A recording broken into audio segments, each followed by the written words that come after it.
Welcome into the Fantasy Football Diagnostics Podcast, where we provide you with your weekly diagnosis of everything fantasy football. Whether it's season-long leagues, dynasty, DFS, or sometimes even IDP, we got you covered all year long.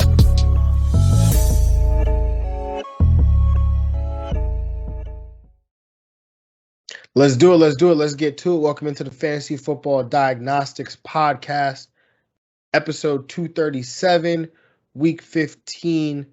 Breakdowns, game 2 previews, starts of the week. I'm your host, John June. And of course, Saturday afternoon, got my guy here, Greg Penniman. Greg, how you doing, man? Doing real well. Just getting ready. We got this Saturday night game. Luckily, we still have one, so we get some Saturday football. Nice little change up. Looking forward to the game of the one of the games of the year we just saw on Thursday night, which was excellent. Just saying off the air, hopefully we get to see that for 10 to 15 more years. Just Herbert Mahomes. So it was beautiful, and I'm looking forward to getting hopefully to the second round. Yeah, definitely, man. It is it's definitely tough, as you referenced about Saturday game getting moved. We still got one left. The Browns Vegas game that we covered in the breakdown of the Saturday games and the 1 p.m. games in episode 236 has been postponed to Monday at 5 p.m. In addition to that, the Washington football team and the Philadelphia Eagles, their game has been postponed to Tuesday at 5 p.m. Tuesday at 5 p.m. because initially, Tuesday at 5 p.m. And then the game between the Seattle Seahawks and the Rams will be played on Tuesday at 7 p.m. So definitely some or did I have that flipped, Greg? The Tuesday games and the Tuesday games. I know they were initially announced that they were played at the same time. I guess they're both at the same time. Both at 7. They're both at 7, yeah. Yeah, they're both at 7. I thought I had seen somewhere that one was at 5, one was at 7, but they're both at 7 p.m. So that obviously, hopefully, doesn't have any impact on week 15. It makes planning a little bit difficult because now you're at a fear that this, what if these games get canceled? Which, is just a whole nother monster in and of itself as we are in midst of the fantasy playoffs. So definitely a tough situation to navigate, but one of the situations that we have to deal with, one of the ones that we knew we had to potentially deal with. It's just kind of the reverse, it feels like, of last year, where last year you had all these breakouts during the season, and by the time the fantasy playoffs came, you weren't really seeing much postponements of games or things like that. But now, we haven't had a game postponed through 14 weeks of the NFL season, and we get 3 postponed in the same week amidst the breakout here where over 100 NFL players are on the COVID list. So, Greg, are you taking any extra precautions this week? I know you're also dealing with this as well, as you've got some players playing, that were supposed to be playing in these games that have been postponed. So how are you handling it? So I know in a lot of leagues I do have Jalen Hurts. In one league I have Tua as a backup, so I'm confident in starting Tua. If I think with the Jalen Hurts situation, if you're gonna want to start Jalen Hurts and wait to Tuesday, just pick up Gardner Minshew. He's probably still available in a lot of leagues, and that would make it your option very easy. You can go with Hurts, and then if something happens and you can't go, then you just slide in Gardner Minshew for that. But other than that, everyone should be pretty healthy. I think the games will happen. And yeah, just have contingency plans if you have space on your roster to make those decisions and let those guys pull those trigger on those guys on the Tuesday night games. Yeah, I totally agree with that one right there, right? Like that's exactly what I've done in the leagues where I have Hurts, and it's a super flex league or even a 1 quarterback league. I think it's comfortable doing that as well, where you pick up Gardner Minshew, you have him there, and then if Hurts goes, great, you play him. If he doesn't go, then you don't play him. Obviously, you can play Gardner, but like you said, maybe have a backup plan like Tua or maybe even a Justin Fields who plays on Monday, right? So I think all of these, there's a million ways to get this thing done, but just make sure you have a plan. And I think that's the most important thing as we enter this, these fantasy playoffs and these difficult times with, the COVID breakout and everything. So as we talked about, we got to break down the game that was the Thursday night game between the Kansas City Chiefs and the LA Chargers, and what a game it was. Final score was Chiefs 34, Chargers 28. This game actually ended up going to overtime. The Chargers, I gotta say, man, Brandon Staley, I love you, man. You were one of my favorite candidates coming into the year. One of the reasons you were going to be aggressive, you were going to let Herbert throw the football, you were going to use analytics, you were going to go for it on fourth down. I have a problem though, man. Sometimes too much is too much, bro. Like, I get it. I'm on team go for it 100%. But like, I also believe that when you get there, you get into the red zone, you also got to take points. I understand. I've said it before, and I'm sound contradictory here. Field goals don't beat the Chiefs. Touchdowns do. Mm-hmm. But this was a little bit different because when you're trailing to the Chiefs, when the Chiefs are on and you're just getting down there and scoring field goals, that does nothing for you. But the Chiefs were not on. The Chargers were dominating this game for a decent part of it. Yeah, definitely in the first half. Yeah, in the first half for sure. So, I mean, in the second half too, in the fourth quarter specifically, right? The Chiefs were still trailing. Like, take some of those points, give yourself a chance in the end, like a nice little buffer here, because they're going to make this comeback. And I understand that the touchdown would have put you in a much better position. But I'm saying, like, a couple times when you get down there and you don't get it, maybe on that third time, just take the points. Yeah. I mean, other than that rant, Greg, do you have any Thursday night takeaways here? I mean, Patty, man, it's still his division. Going on the road, getting it done. It's just a great win. A classic Mahomes, Kelsey Hill performance. I felt like I was, in that playoff run to that Super Bowl. It felt nice.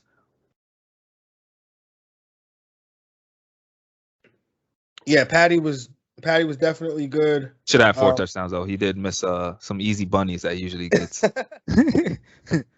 He also, like you said, had 3 touchdown passes. Should have had a 4th potentially. Justin Herbert was also very good as well. He should have had 5 touchdowns. Could have easily had 5. My initial bold prediction actually did come true, which was both of these guys would combine for 640 passing yards and 5 or 6. I said 6 total touchdowns between the two of them. We got it. 646 passing yards between the two. Mahomes going for 410, Herbert going for 236, and both of these guys each scoring 3 touchdowns. So my takeaway: both of these guys, like you said, 2 of the best quarterbacks in the league, and it will be like that for a very long time. Hopefully, for the next 10 years, we'll get to see this battle, essentially twice a year, and maybe even 3 times a year if they end up seeing each other in the playoffs. So, Austin Eckler, you have big ups to you. You're tougher than most human beings, bro. Fantasy Hall of Fame, man. Like, seriously, we've seen at 3 different points this year where Eckler potentially was not supposed to play. Week 1 wasn't supposed to play, apparently. He played, gutted it out. This week he wasn't supposed to play, apparently. And the week before, no, there was some time earlier in the year, I think he had a back injury, and it was like a big deal because he put himself in his fantasy lineup. So that's how everybody knew he was going to go. Or no, it was a hip injury. So 3 times I'm going into the week thinking I'm not going to have Austin Eckler, and all 3 times I come out of it with a not just like oh my God, he didn't do anything. Like, my man's scoring like 18, 20 PPR points. I'm efficient too, so efficient. He only had 12 carries. They said he wouldn't have normal workload. He didn't, and he still came through for you. Like, that's so impressive. Yeah, and it was just awesome to see him get those valuable touches, right? Like, They were bringing him in on third down, using him as a not a wide receiver, but using him as a receiver out of the backfield, and even sometimes splitting him out of the formation. They also brought him in on the goal line. I mean, I was very upset when Joshua Kelly got 3 or back-to-back goal line carries essentially there in the goal line down in the red zone and fumbling one away. And I was like, the whole time, put Eckler in. Luckily, Keneche Nwosu has that incredible interception. Like the next drive, brings the ball right back there, and they bring in Eckler, and he punches it in right away. So love that, man. Anything else here, Greg, in terms of the takeaways? No, I mean, it's a very good game. Everyone, the players that you needed came through, except Mike Williams. Yeah, he got destroyed on that red zone play, and then injures himself on the way down. Still comes back in the game, finishes the game though, which I thought was impressive because she walked off, that shoulder was just hanging.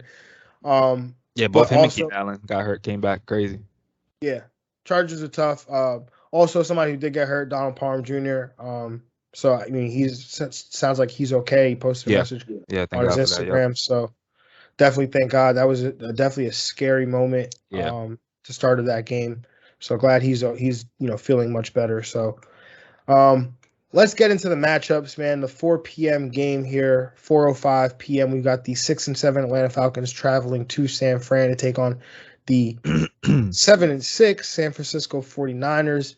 This game has a 46-point total where the San Francisco 49ers are 9.5-point favorites. In terms of injuries, safety Eric Harris, he's on injured reserve with a torn pectoral injury for Atlanta. On the San Fran side, Elijah Mitchell, he's out with a concussion this week, and defensive tackle Maurice Hurst is out with a calf injury. Greg, in terms of this matchup, where are you going? I'm going to take the over. I'm going to take San Fran to cover. I'm going to take San Fran to win. I think San Fran is playing pretty well, very well offensively right now. I think they found their mojo with putting Debo at running back, kind of opening up their offense a little bit for Ayuk. So on San Fran's side, Jimmy G is my stream of the week. I think he has starter week potential. He's going to have a big game in this one. He's been playing very well of late, almost 300 yards last week. No Eli Mitchell, so Jeff Wilson Jr. should get the bulk of the carries. So I have him low in RB2 category. Debo Samuel, I think, will be used in that Cordell Patterson role, like in both ways. So he's kind of that low end RB1 or wide receiver 1, if you want to call it. But he doesn't have that position. George Kittle, absolute monster, top 2 at his position. Will probably finish right under Kelsey, or maybe match it. I don't know. He has some huge performances of late. On the Falcons side, I really just like Cordell Patterson and Kyle Pitts to be kind of ones at their position each. But yeah, it should be a pretty solid game for the 49ers. Yeah, I do like this game, but however, both these teams run the ball a lot, so I'm gonna take the under here. Gonna take Atlanta to cover. Gonna take San Fran to win.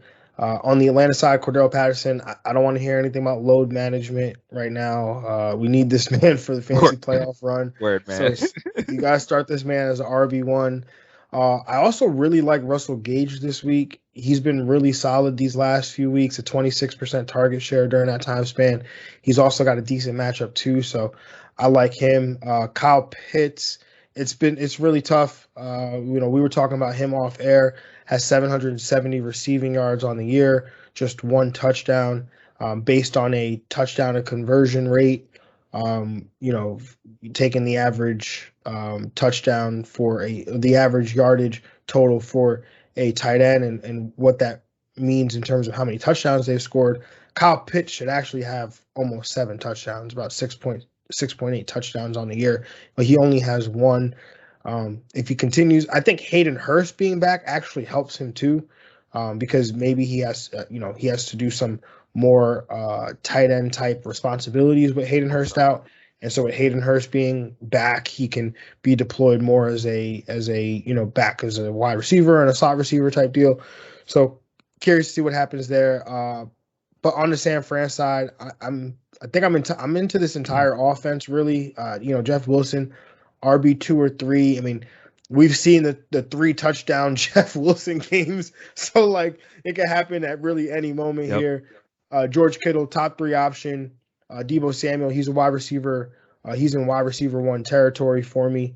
I think obviously he's got that safe role with the running back usage now. So I like him this week. Ayuk should continue to be the lead wide receiver. Again, Deebo Samuel being a running back. This spot's really nice. I'm just curious because we've seen Atlanta do this before. Does AJ Terrell shadow, or is San Fran a team that you really can't shadow against or you really probably don't want to because of how they deploy Deebo Samuel? So you could end up putting yourself in some dangerous positions. But shadowing Ayuk might make some sense. I don't know. I'm really just going out there on a limb. It's maybe a DFS thing. I think it's season long.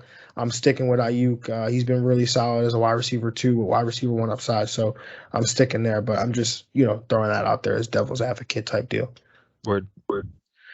Moving on to the next game here, 4:05 p.m. The 7-6 Cincinnati Bengals traveling to Denver to take on the 7-6 Denver Broncos. This game has a 43.5 point total. The Denver Broncos are 1.5 point favorites according to FanDuel Sportsbook. In terms of injuries on the Cincinnati side, Logan Wilson, he's out, as well as Clay Johnston, both linebackers, they're out.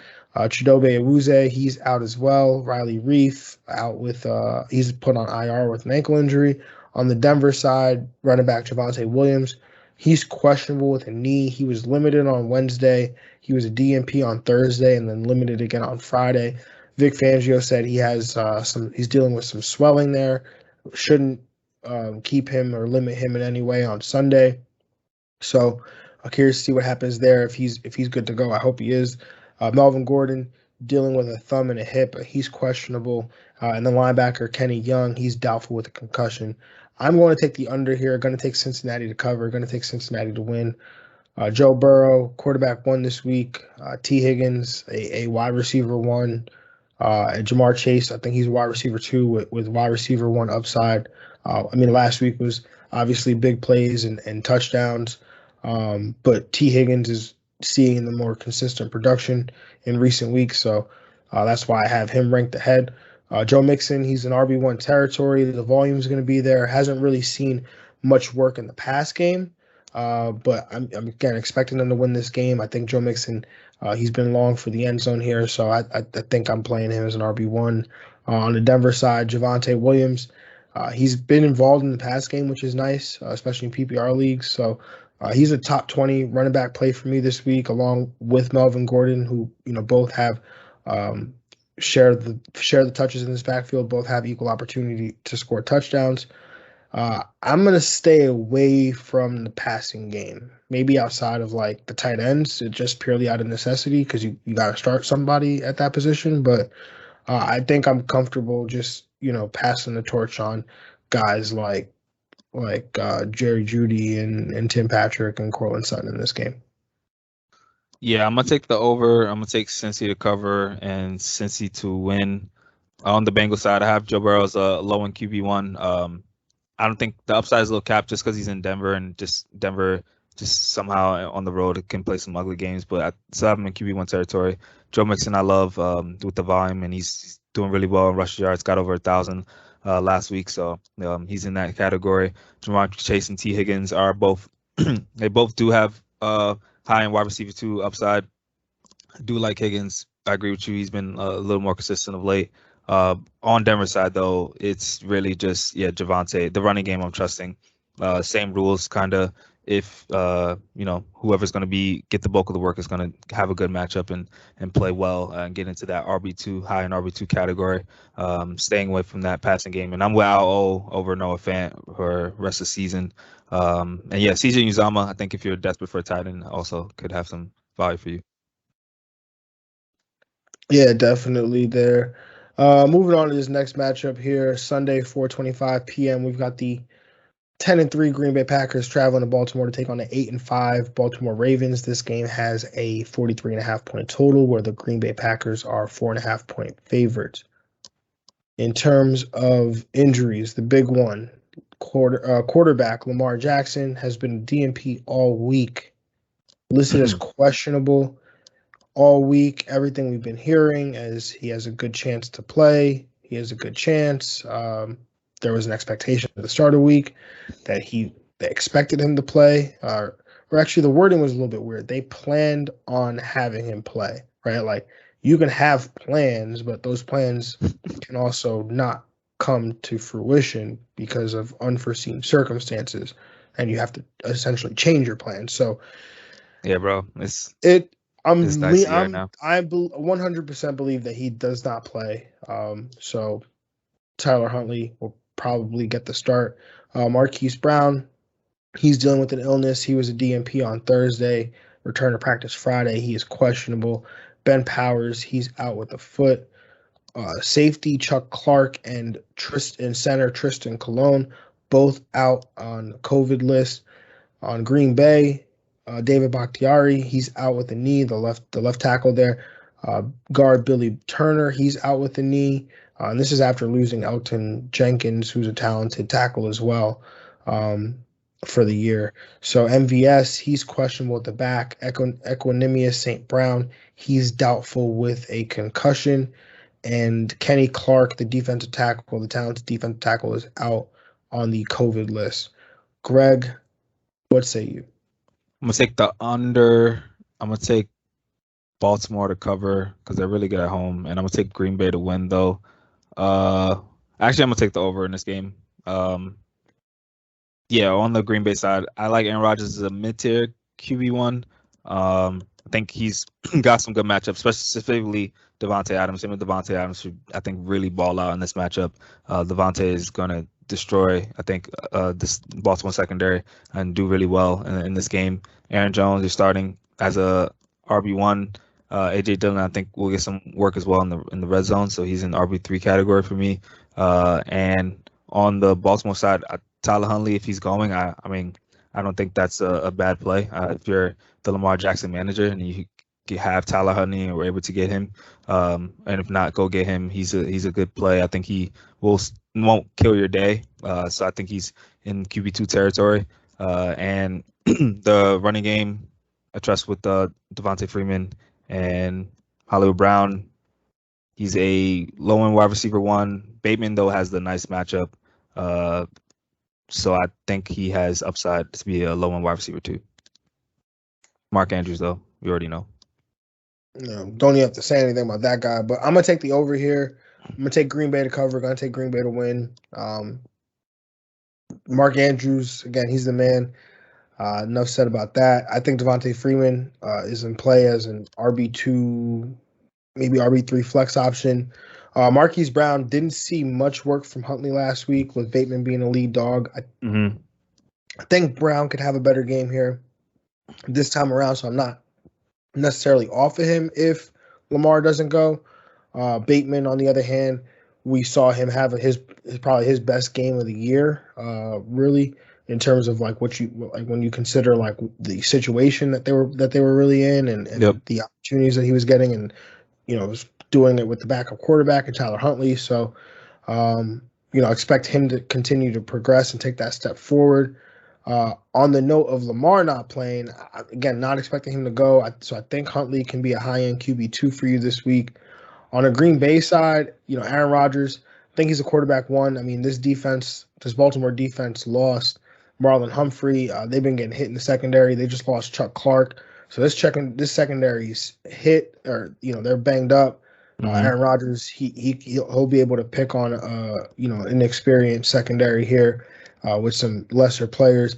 And Devontae, like you said, he's in a cake matchup here too, in terms of an individual matchup. So he's a big time wide receiver 1 play in a smash spot. On the running backs, though, I mean, Aaron Jones had 8 touches last week, scored 2 touchdowns. AJ Dillon is very much involved in this offense. I see both of these guys as RB2s here with RB1 upside. That's just kind of how I'm looking at it, because touchdowns could fall to either one of these guys, and Yep. in any given day. I think what we really need is it to become like a shootout in Aaron. Then like Aaron Jones, 100%. He's like basically the number 2 receiver in that situation. But with them being favored, I don't know how if we really get that and no Lamar, but either way, going to be an intriguing game for sure. Another intriguing matchup, the Sunday night football game, the 8:20 p.m. The 6-7 New Orleans Saints travel to Tampa Bay to take on a 10-3 Tampa Bay Buccaneers. This game has a 46.5 point total, where the Tampa Bay Buccaneers are 10.5 point favorites. In terms of injuries here, on the Saints side, tight end Garrett Griffin, he's out with a hamstring. Offensive tackle Ryan Ramczyk, he's out with the knee. Offensive tackle Teron Armstead, he's out with the knee. Tight end Adam Troutman, he's designated to return from injured reserve, so that's some positive news.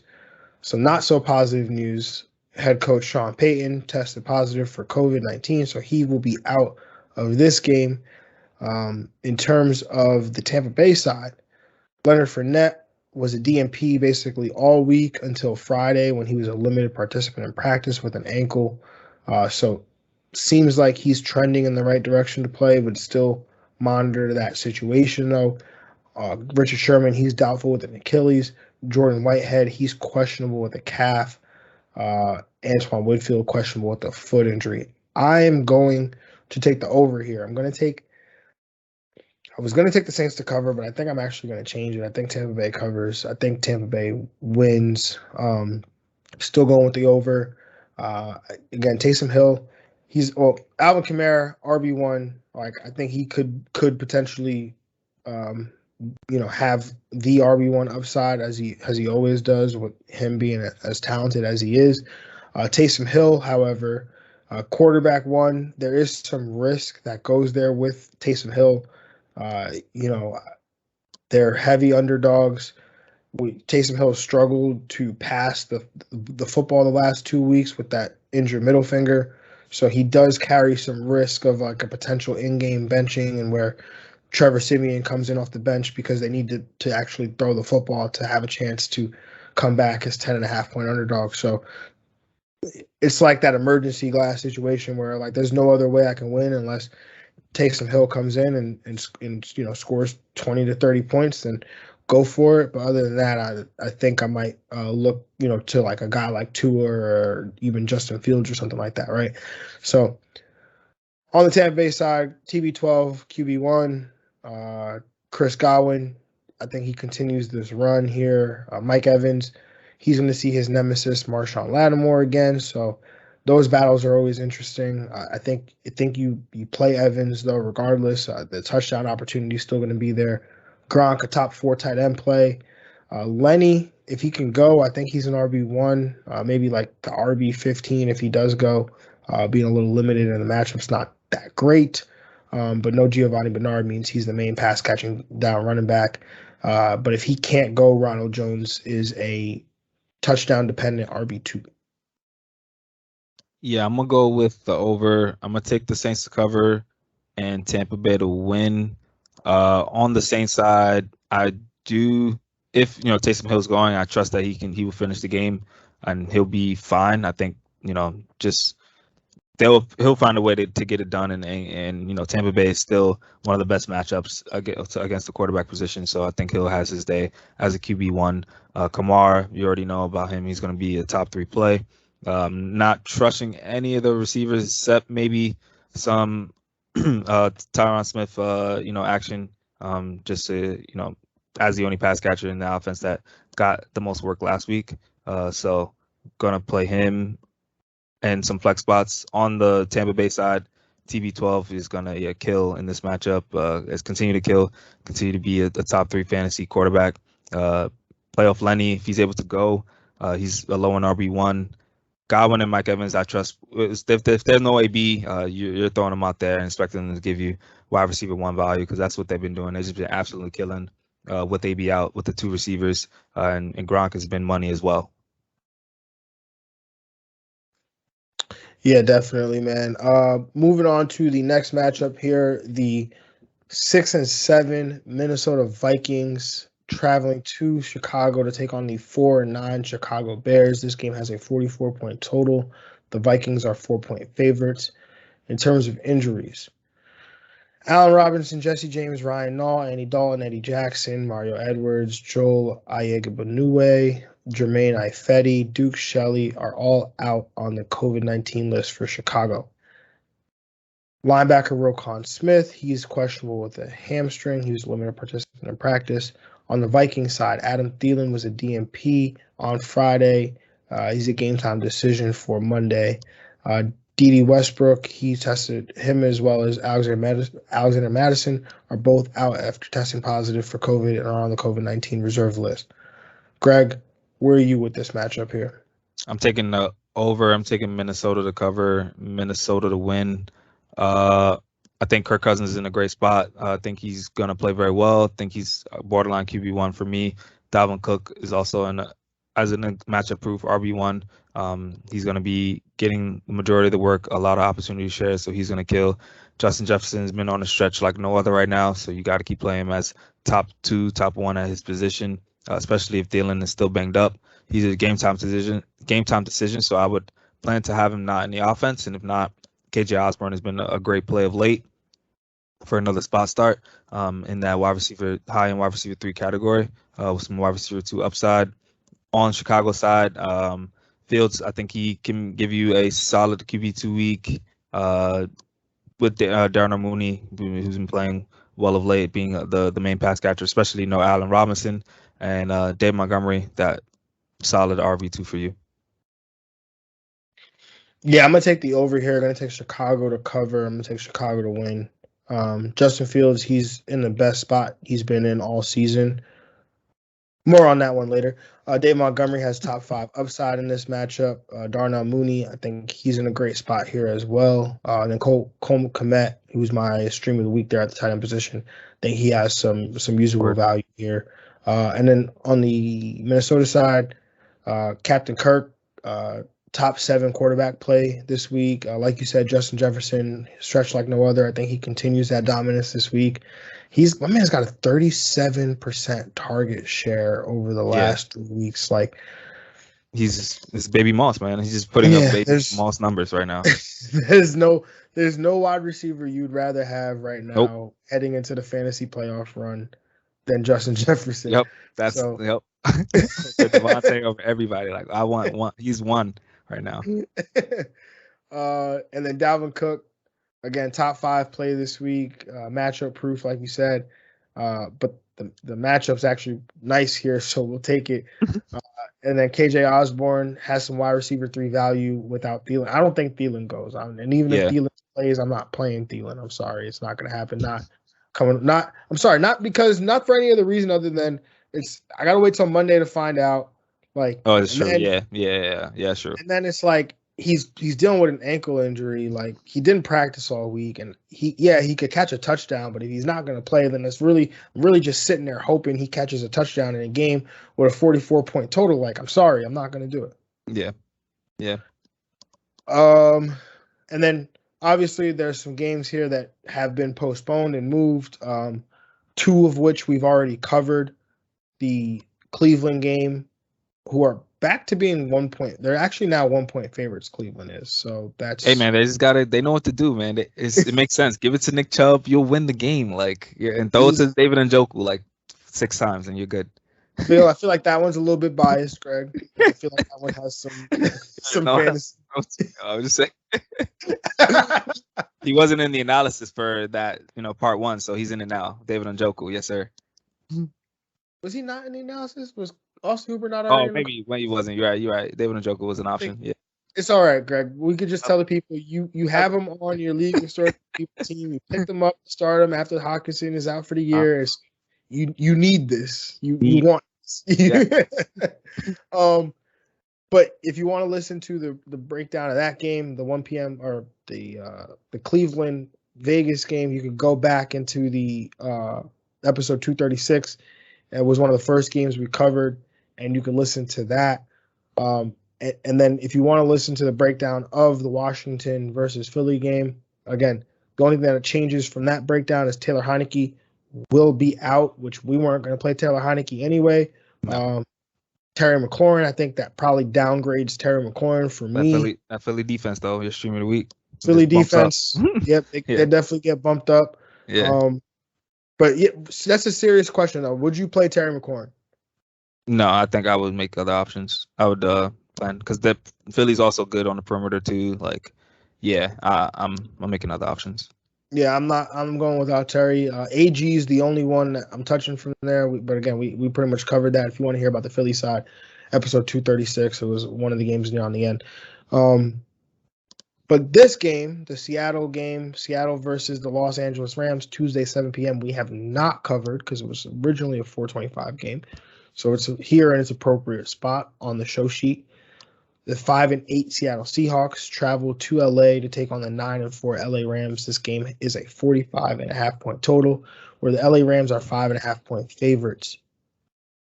In terms of injuries, Odell Beckham Jr., Tyler Higbee, Darrell Henderson, Troy Reader, Von Miller, Jalen Ramsey, and many, many, many more Rams. I believe the number was more than 25 LA Rams are out on the COVID list. In terms of Seattle, Alex Collins and Tyler Lockett are both out on the COVID list.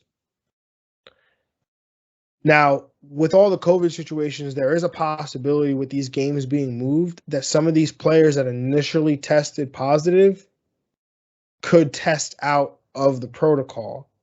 So be mindful of that. Each individual player is their own individual case. So can't go through each player here, but if you're worried about a player, you're concerned about a player like Tyler Lockett, for example, go look up what Tyler Lockett's individual situation is, whether he's vaccinated, whether he's unvaccinated. If he's unvaccinated, he's got 0 shot. But if he's vaccinated, there's an opportunity here potentially that they could play in this game. So just look into that, do the research, and find out which one of these guys has the best shot here at playing. I'm just assuming none of them are playing, but just figured I'd give that advice. Anyway, here, I'm going to take the over. I'm going to take the Rams to cover. I'm going to take the Rams to win. Cooper Kupp to the moon. That's really all I see. Yes, sir. Matthew Stafford, he's a QB1 in this matchup versus Seattle. Sony Michel should be the lead back once again in a good matchup, assuming Darrell Henderson misses. Van Jefferson definitely gets a bump with OBJ potentially out. I know OBJ had tweeted that he was something about negative. I don't know if that was implying that he was negative for COVID and he had a false positive. I'm not really sure. Denny Carter has that tweet about the running back typical tweet, the wide receiver typical tweet, and the tight end typical tweet. And the wide receiver typical tweet is basically just like, it's like psychological warfare. Like you have no idea how to interpret it. Yep. That's pretty much it. Yeah, yep. That meme lives rent free in my head.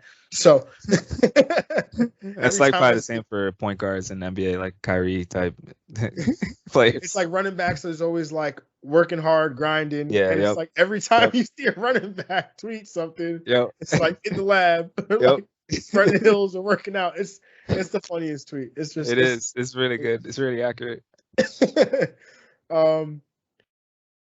Russell Wilson, he's been better. He's definitely been much better, but I'm gonna be off him this week. Without Tyler Lockett, I think we lose some of that upside there.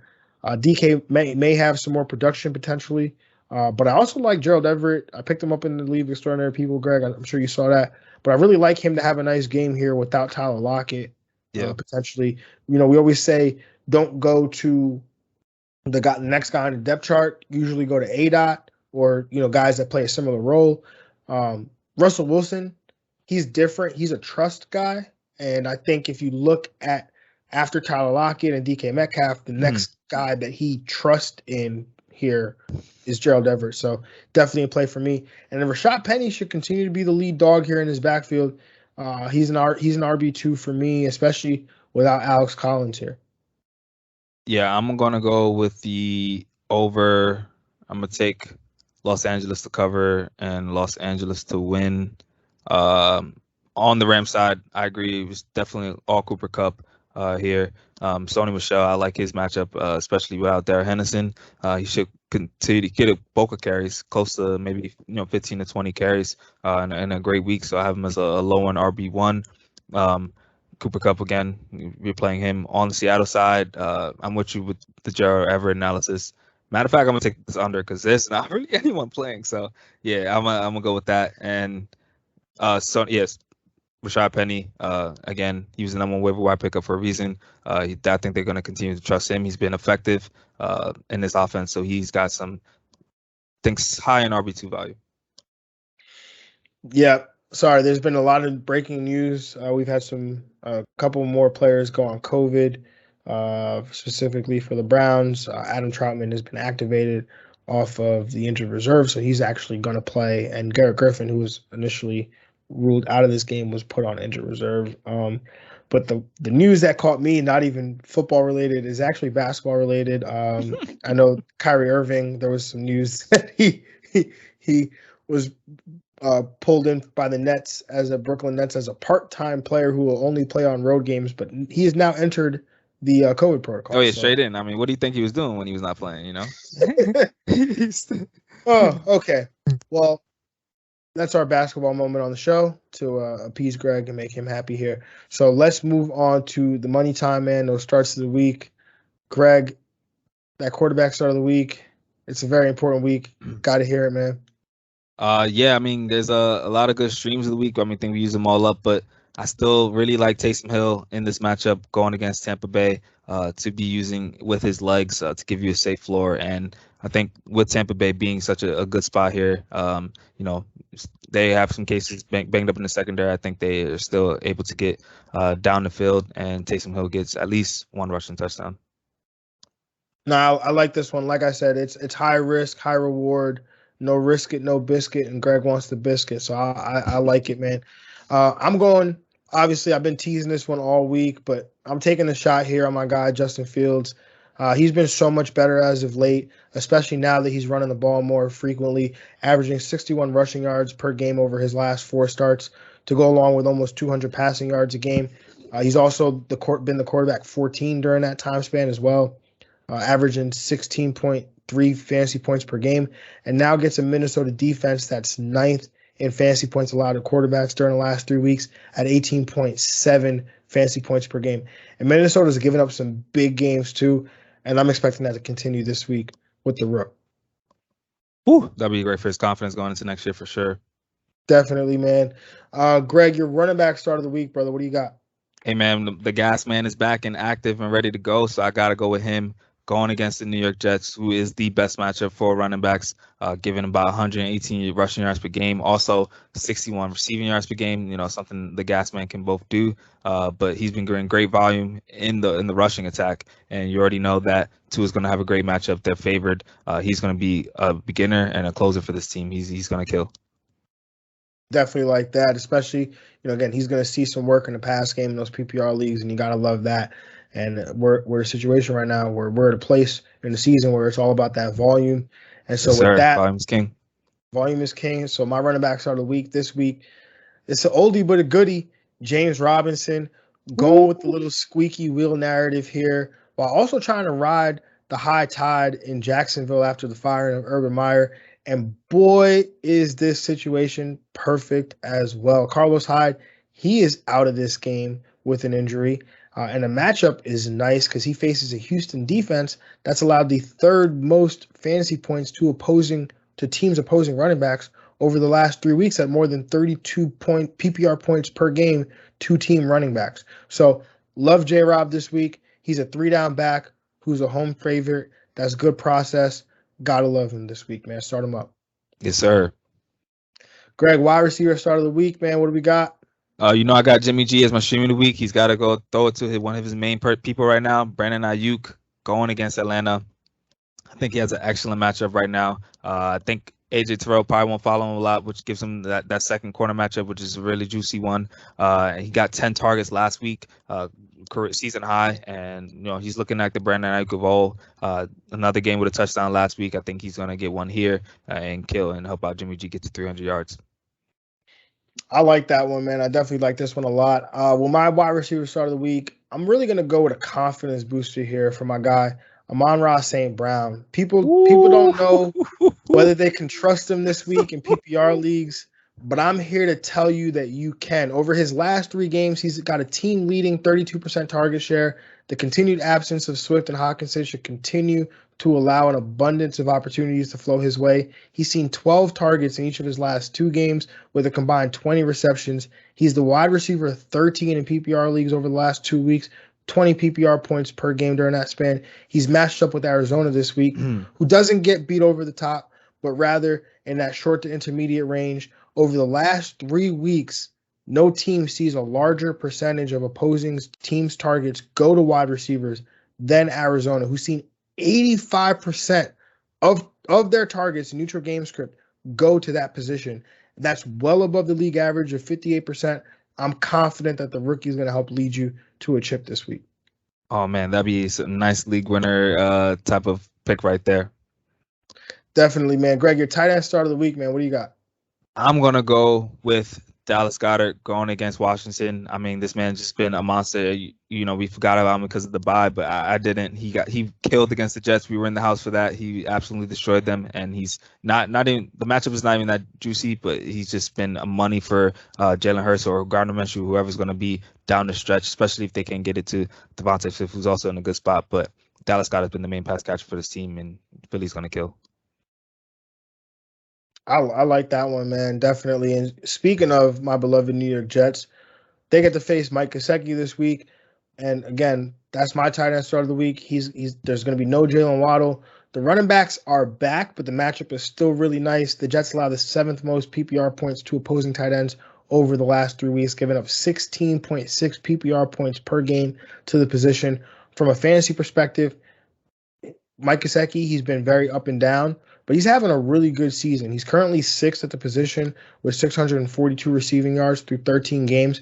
That's after a career high 703 receiving yards in 15 games last year. So he's definitely on pace to break that. But he's only got 2 touchdown receptions on the year. And based on a simple yard to conversion, touchdown or yard to touchdown conversion, he actually should have about 5.6 touchdowns. He's due for some regression, and I'm picking this week to be the week in which he does get in the end zone again here against my New York Jets. But they're gonna help us out this week. Yes, sir. The Gas Man and Gesicki, the classic RB tight end start of this week. Both at home. That's good process. Greg, now it's time to play some Get Money. Didn't get to play it last week because I believe I was solo on the pod, but we do get to play it this week. Went back and checked. Even weeks are typically me. Got you. But odd weeks are typically you, but we weren't here last week. We didn't have one, so I would get the first pick this week.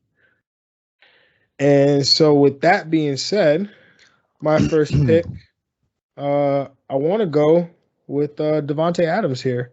I know we're both very much into him. I know he's in your lineup. So gonna get him here in my flex because he plays in the later games of all the guys I'm trying to get here. So yeah. So now I'm gonna go Kyler Murray, quarterback, 8,800. I need some juice here at the quarterback position, so I'm gonna put him in there. All right, no doubt. I'm gonna go Deontay Johnson. Is my other wide receiver, 7,200. I know I'm causing you pain, Greg. It's okay. Yeah, true. Oh, yeah, it's true. Yeah. Nah, I can't even go to my second option. Yeah, word. Just keep let me see. I'm gonna go with CeeDee Lamb as my wide receiver 1, 7,400, going against the Giants. That you have all 3 of them? You have all? That's crazy. I did have all 3 of them. Oh man, what talk about a wide receiver lineup? Yeah, I did have all 3 of them. Woo.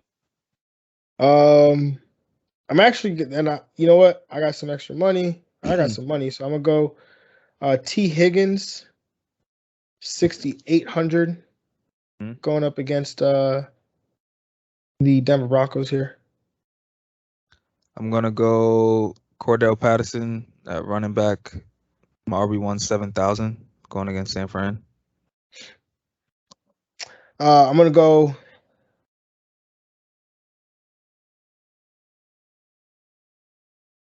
Myles Gaskin, 6,600 as my first running back. I'm I'm a man. This Rams game being moved really hurts. Yeah, I'm gonna go with James Robinson as my RB2. Your start of the week at 6,300. that hurts actually because I was gonna have him. All right, so then with that, I'll just go Deontay Foreman as my other running back goes up against Pittsburgh, 5,800 of that matchup. I'm gonna go with Christian Kirk stack as my wide receiver 2 at 6,000. Slot him in there. I'm going to go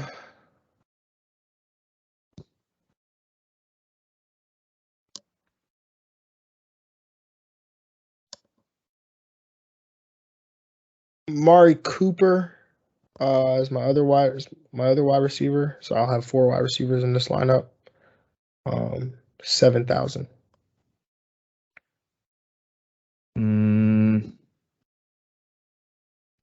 I'm gonna go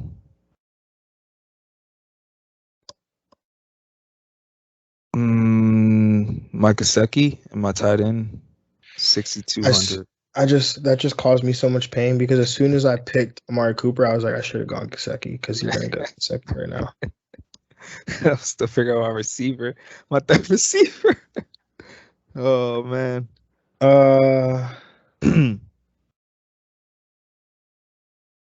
So I'm gonna go. Oh, easy money. I'm gonna go with Dawson Knox I'm gonna go with Jacksonville defense, 36. Oh my gosh, yo, brutal.